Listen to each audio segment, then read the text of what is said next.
Žešovi sportisti. Poštovani Višegrađani, ovo je prvi veliki trijumf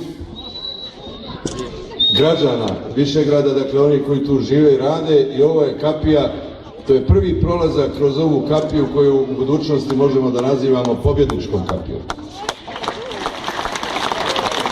I ja sam siguran da je ovo tek početak, rekao bih, jedne velike avanture gdje jedan grad postaje centar jedne regije i gdje se Višegrad zapravo stavlja na mapu, ne samo turističku, nego evo i u sportsku. I nadam se da će u ove zidine ovog grada i čitavog Višegrada i preko ovog mosta i u budućnosti prelaziti, a kroz ovu kapiju prolaziti veliki pobjednici našeg naroda. Hvala vam.